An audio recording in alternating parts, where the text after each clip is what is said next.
Hello, everyone, and welcome to Silverstreak News. Thank you so much for joining us for episode 8. As you can see, we are slightly on a different platform, a different base for presenting news to you today. We are on Zoom, and this is kind of a clean slate for us. We're not really familiar with this software or how to do this, so we're just going to take it day by day, week by week, and just see how this goes today. So this is probably going to be the most informal of our meetings, if they were not informal enough already. But we haven't kept in touch for the last 4 weeks that we've been out of school. So let's just do some catching up and some information about how we've been keeping busy outside of our schoolwork amidst this pandemic. So let's start with Madison. Madison, what have you been doing outside of your schoolwork these last 4 weeks? Well, while it has been nice outside, I've been playing volleyball and football with you, as well as doing other fun stuff. Cool. Have you watched any movies? I can answer that question, yes. What kind of movies have we been watching, Madison? Chick flicks. Yes.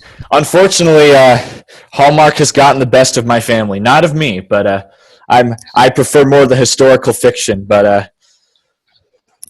all right, let's move on to Thomas. Thomas, tell us what you've been doing in your life these last few weeks.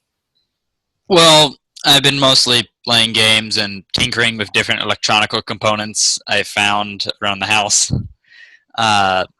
Also working with my horse and yelling at Mother Nature because I feel like she caught the coronavirus because she's freaking out.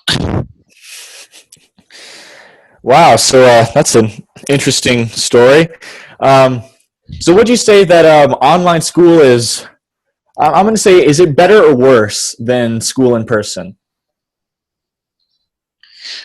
I say it's worse because I like a little bit of social interaction so I don't go insane. But otherwise, it's been working great so far, except for that hiccup we had with School G early on. Absolutely. Now my second question would be, is it easier or harder? It is definitely easier. I have more time. I can do stuff at my own pace. Glad to hear it. Madison, I didn't ask you that question either. Better or worse, easier or harder? What's your feedback? Well, I think I answer with Thomas on both. I love social interaction, so it's different. It's not bad, though. It definitely is easier because I can work at my own pace, and it's harder to put hard curriculum online, I think, without being in person. So either way, it's pretty good, though. True. Xander, how's your life been going amidst the coronavirus? Well, being locked inside the house is, well, almost normal for me most of the time. I've been basically doing what I do normally, which is playing video games and watching shows and cleaning every once in a while. So, yeah. Cool. Is school easier or harder, better or worse?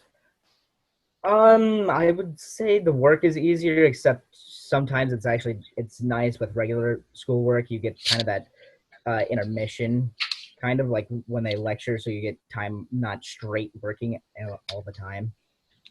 But yeah, it's pretty easy. So you're kind of with Madison and Thomas on this one.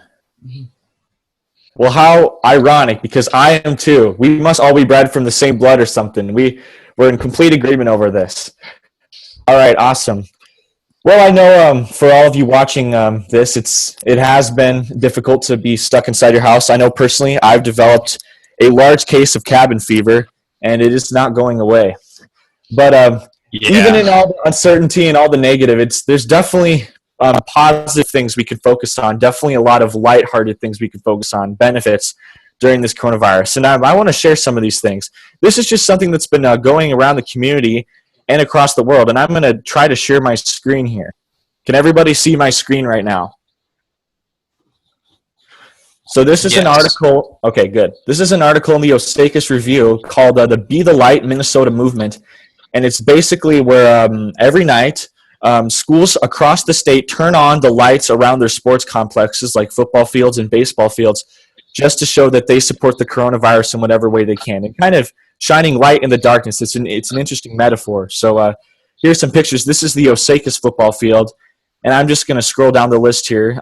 It's just a few fields from around the area. That's Osakis again, and I think we'll have like Minnewaska, Evansville and Alexandria showing up in this article. But I definitely feel that this is a great thing that they're doing. They're definitely trying to keep people focusing on the positives. As we know, positive energy is what keeps us going, and it's what keeps our head up and what keeps us moving along.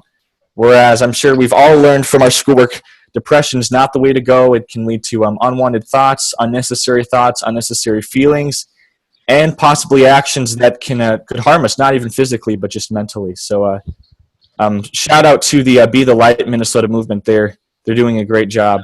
But I would like to go around and have some feedback from the rest of you. What have you guys encountered or seen that has been beneficial either to you or the community during the COVID-19 pandemic? Either of you can go. Don't all jump at once.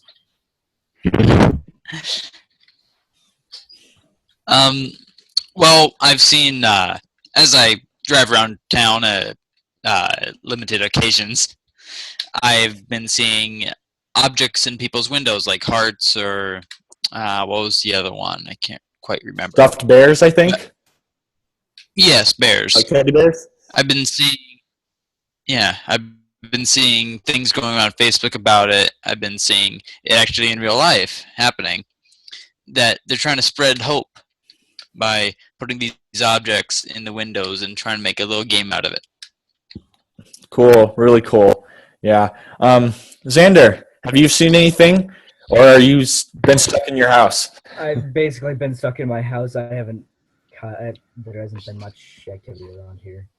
Absolutely. I know during this time especially, we get a lot of information and see a lot of the stuff on social media, as Thomas said. So it is hard when you're not within 6 feet of anybody but your family to really have something that's lasting in the community, but somehow we've managed to do it. So, Madison, anything that you've seen that's not just beneficial to the community, but has kind of impacted you in a positive way? Well, I think it's really beneficial to see the community just really actually being a community. People are taking care of their elderly neighbors, getting them groceries, and people get to spend a lot more time with their families, which is not, in this day and age, we're all so busy that we rarely get time to do that. So that's been really moving and impactful. And even though this is a time of kind of disaster, we can really use it as a motivation and utilize it in the best way we can. Cool. Absolutely. Totally agree. The one thing that I would say, which is definitely benefited me over the coronavirus, is that while school's been shut down, while sports, at least momentarily, are shut down, while life has basically just been crumpled and thrown in the corner until we were allowed to go pick it up, in the midst of all of that, with everything kind of gone, everything out of our control, we still have church. My church has still been doing broadcasting every Sunday, and I think that's an interesting message for me, being someone who follows the Lord, that even as everything goes to waste, the message of God is still being produced and still being brought to people, especially in a crisis, who are in need of answers. And my sister and I are fortunate enough to actually be leading worship. We're recording tomorrow when it'll be broadcasted on Sunday, and I just think that's so cool. That's another great community outreach.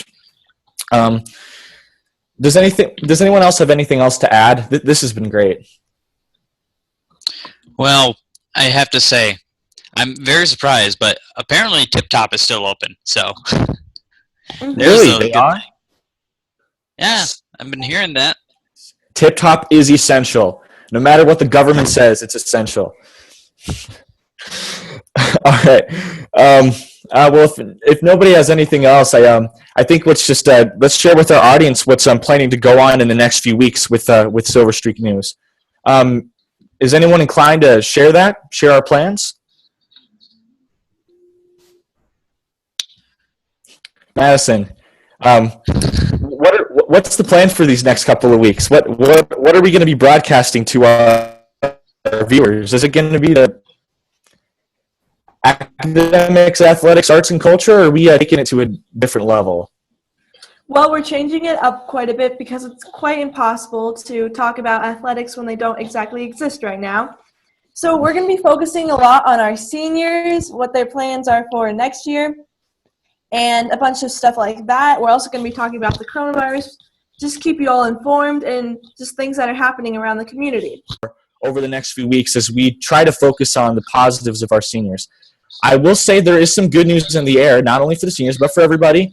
The stay-at-home order is only extended until May 4th, so graduation is still hanging in the balances. We could have, there's rumors from teachers that I've heard that graduation may be outside on the football field this year to still enforce social distancing while having the thing that the seniors have looked forward to their entire careers. So fingers crossed on graduation. But until then, I'm Logan. I'm Xander. I'm Maddie. And I'm Thomas.